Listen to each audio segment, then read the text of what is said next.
Hey everybody, back again. I've not made a video in a while, but I'm just gonna jump right into it because frankly, I feel a spark of creativity and joy in my life right now, and I want to share it with you.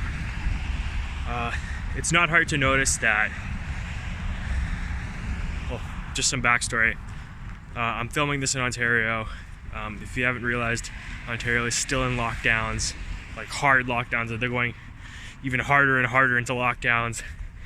So we're in a minimum of 6 weeks of lockdowns.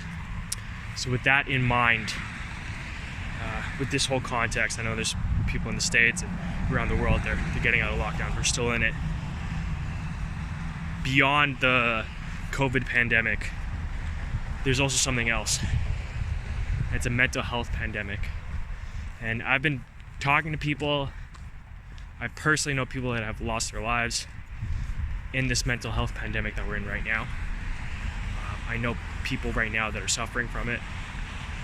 And if there's one thing that I think a lot of people aren't realizing when they're in the mud of that depression, and I've been there myself.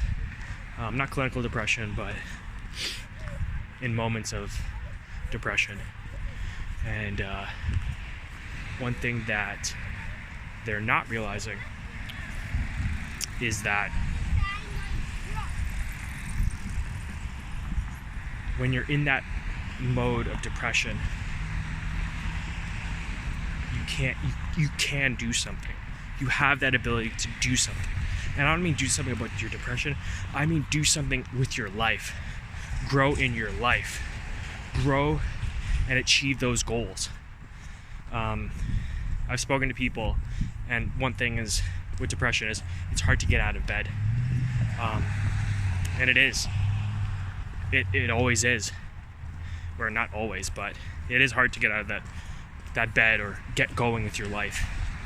And I think it's just one step is to realize it's possible to get out of your bed. It's possible to achieve other things in your life and chase after your goals.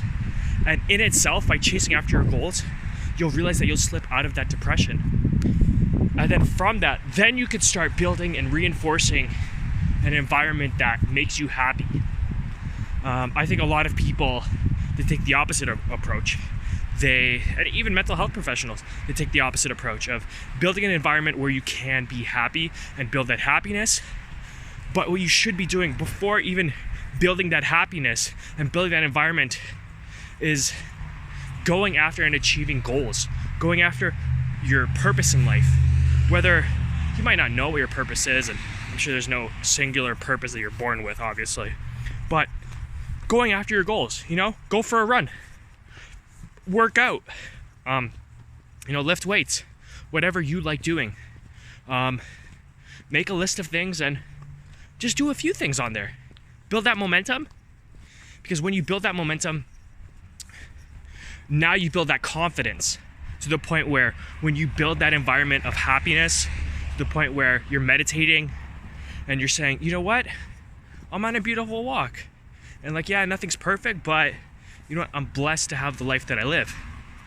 That is only possible if you've already built the confidence to say, you know what, in that environment, whatever environment I'm in, I will achieve things. I will be okay, at least. You gotta have that confidence to say, I'm okay with whatever situation this is me in right now, before you can build that environment of happiness. Hopefully this makes sense. If you have any questions, let me know in the comments. And yeah, that's how I feel. On a beautiful walk. Go for a beautiful walk. Even if it's shitty weather, go for a rainy walk or a snowy walk. Or a stroll, a roll, whatever you need to do. Peace, guys.